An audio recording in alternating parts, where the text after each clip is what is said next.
साल 2014 में जब भारतीय जनता पार्टी की सरकार आई थी केंद्र में, तब उसके एजेंडे में वन नेशन वन इलेक्शन का एजेंडा शामिल था।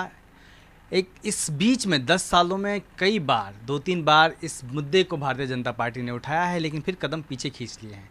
लेकिन इस बार ना सिर्फ इस मुद्दे को जोर शोर से उठाया गया है, बल्कि पूर्व राष्ट्रपति रामनाथ कोविंद के अध्यक्षता में एक कमेटी बनाने की बात कही जा रही है और उनको अध्यक्ष नियुक्त कर दिया गया है।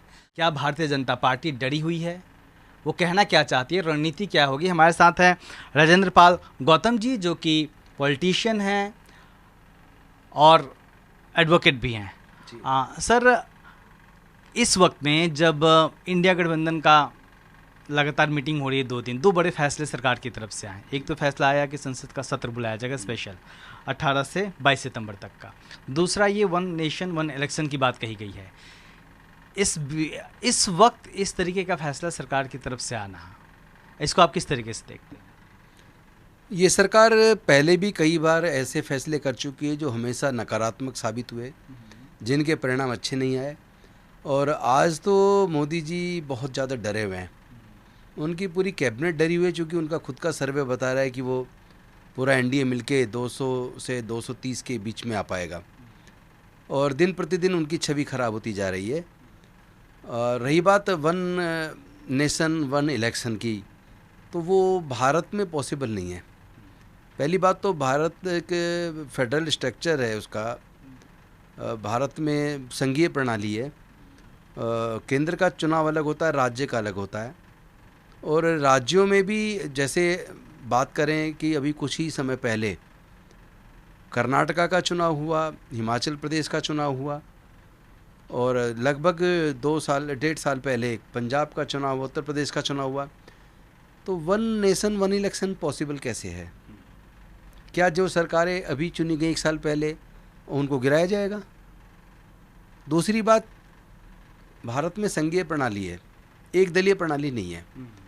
अलग अलग दल चुनाव लड़ते हैं और कई बार गठबंधन की सरकारें बनती हैं, और कई बार गठबंधन किसी मुद्दे पर मतभेद होता, अपना समर्थन वापस ले लेते हैं, सरकार गिर जाती है। तो ऐसे हालात में फिर क्या जिस जगह सरकार गिर जाएगी, मान लो एक आज चुनाव हुआ और 1 साल बाद सरकार गिर जाती है, तो क्या फिर बाकी 4 साल तक वो चुनाव का इंतजार करेंगे? क्या वहाँ राष्ट्रपति शासन लगेगा? ये प्रैक्टिकली पॉसिबल नहीं दिखता, और भारत में ये संभव नहीं है। जी सर, बीजेपी के एजेंडे में था, ठीक है। इस वक्त में जब भारतीय जनता पार्टी लगातार जीत रही थी तब इसकी बात नहीं हुई, लेकिन अभी वो कर्नाटक हारी, हिमाचल हारी, अभी इस वक्त भी भारतीय जनता पार्टी का, और लोकसभा का अपना पूरा टर्म कर चुकी है लगभग मोदी सरकार। इसी वक्त में क्यों याद आया उसको? ये करना था तो मोदी जी 2 साल पहले ये मुद्दों से भटकाने वाली बात है। जैसे ये इंडिया एक गठबंधन बना है इंडिया के नाम से, उस गठबंधन से कहीं ना कहीं भारतीय जनता पार्टी बेहद घबराई हुई है।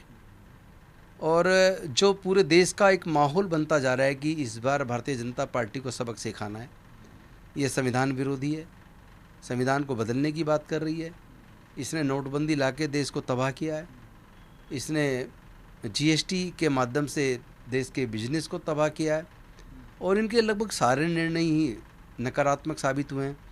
पुलवामा के बारे में ऑलरेडी वहाँ जो उस वक्त राज्यपाल थे सत्यपाल मलिक जी, वो खुलासा कर चुके हैं। तो कुल मिलाकर देखा जाए तो ऐसा लगता है कि जिस तरह दंगे चारों तरफ बढ़े हैं, नफरत चारों तरफ बढ़ी है, उसमें बीजेपी के खिलाफ पूरे देश में एक माहौल है। उस माहौल से घबराकर, और इंडिया के जो नाम से जो गठबंधन INDIA जो बन के उभर रहा है और उसमें जो मजबूती आती जा रही है, उस घबराहट में ध्यान को बांटने के लिए ये एक शगुफा इन्होंने छोड़ा है। अदरवाइज अभी तो लोकसभा राज्यसभा का यानी पार्लियामेंट का सत्र अभी तो खत्म हुआ है। इतनी जल्दी अचानक कौन सी नींद से जागे मोदी जी? क्या करना चाह ऐसा क्या करना चाह रहे? तो ये नींद से अक्सर जागने की इनमें बीमारी है। जैसे अचानक ही नोटबंदी की, रात को 8 बजे आए और नोटबंदी कर दी। तो सर, आप लगातार कह रहे हैं कि डरी हुई है सरकार, तो ये कोई खास रणनीति हो सकती है सरकार की कि कुछ जो 5 दिनों का सत्र है स्पेशल, इसमें कुछ ऐसी घोषणा कर दे, कुछ खास मुद्दों को लेके अचानक, जैसे पुलवामा की बात है, लास्ट ईयर भी जब चुनाव हुआ था, लास्ट टाइम जब 5 साल के टर्म के बाद, तो तो भी लग रहा था कि टक्कर है कांग्रेस और बीजेपी में, लेकिन अचानक से पुलवामा हुआ और तस्वीर बदल गई देश की। तो क्या उस तरीके से ही कुछ करने की योजना है सरकार की? क्या अंदेशा है आपको? ये निश्चित तौर पे कुछ कर सकते हैं, जैसे यूसीसी के बिल को ला सकते हैं। हालांकि यूसीसी संभव नहीं है, भारत में संभव नहीं है, क्योंकि भारत में हर 50 किलोमीटर पर भाषा बदल जाती है, संस्कृति बदल जाती है, अनेकों धर्म हैं, हजारों जातियाँ हैं। ऐसे में यूसीसी काम नहीं करेगा। और केवल दूसरे धर्म को छोड़िए, खुद हिंदू धर्म में जो there are two school of thought in Hindu dharma system. One is Mitakshara school of law and another is Dayabhaga school of law. उनके दोनों की अपनी अलग तरह की कस्टम्स हैं। और यहाँ नॉर्थ ईस्ट में कस्टम्स अलग हैं, साउथ में कस्टम्स अलग हैं, बाकी सेंट्रल इंडिया में अलग है, दिल्ली और उत्तर भारत में अलग हैं। और अलग अलग धर्म में सपोज़ करो 1 मिनट के लिए मान लिया जाए यूसीसी करना है, क्या 7 फेरे की प्रथा को अगर बंद करने की बात की जाए तो क्या हिंदू इस बात को मान लेंगे? अगर मुस्लिम को निकाह की बजाय 7 फेरे लगाने की बात की जाए तो क्या वो उसको स्वीकार करेंगे? अगर क्रिश्चियन को कहा जाए कि आप मुद्दे क्रिएट करती है ना सरकार को, तो वोट चाहिए। नहीं, इस बार जमीन पे उतरे ना उतरे वो तो अलग बात। देखिए, इस बार वोट नहीं मिलेगा, क्योंकि पूरे देश के लोग इनको देख चुके, जांच चुके, परख चुके हैं और इनसे बेहद दुखी हैं, आहत हैं।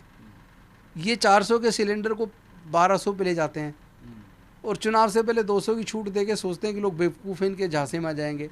पहले जेब से चोरी करो, आपने 1000 रुपये चुराए और फिर उसे 200 6 महीने बाद वापस कर दो। तो ये अब इनका खेल चलने वाला नहीं है। अब ये जो भी खेल खेलेंगे, ये दंगे करा सकते हैं, ये फिर बॉर्डर पे कुछ कर सकते हैं।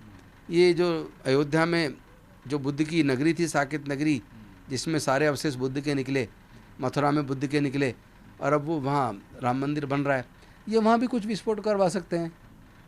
ये कुछ भी करवा सकते हैं चुनाव जीतने के लिए। लेकिन इस बार देश के लोग जान रहे हैं और समझ रहे हैं कि पहले भी जब ये लगा हारने वाला है तो ये चुनाव से पहले कराया, इस बार आसान नहीं होगा। सर, जिस तरीके से रामनाथ कोविंद के नाम को चुना गया है इस कमेटी के अध्यक्ष के तौर पे, क्या आपको लगता है उसके पीछे भी कोई वजह, कोई मंशा हो सकती है सरकार की? ऐसा ही उनको शुरू से आदत रही है, दलितों का चेहरा आगे करो, आदिवासी का चेहरा आगे करो, पिछड़ों का चेहरा आगे करो। ये खेल ही खेलते हैं दलित, पिछड़े, आदिवासियों के कंधे पे बंदूक रख के। लेकिन कोविंद जी को चाहिए कि वो साफ इससे इनकार करें कि इसका अध्यक्ष बनना तो दूर की बात है, उस मुद्दे से ही सहमत नहीं है। ये करना चाहिए उनको फैसला। दूसरी बात, ये जिस मर्जी को बना लें और जो मर्जी कर लें, इस बार इनका कोई भी खेल चलने वाला नहीं है, ये मैं आपको बता रहा हूँ। जी, बहुत बहुत शुक्रिया सर। तो राजेंद्र पाल गौतम जी का कहना है कि इस बार सरकार कोई भी मुद्दा सामने लेके आए, इस बार वो जीतने वाली नहीं है और सरकार डरी हुई है। जिस तरीके से वो लगातार फैसले ले रही है वो साफ दिखाता है। कैमरामैन वीरेंद्र के साथ मैं शुभदास, दिल्ली दस्तक।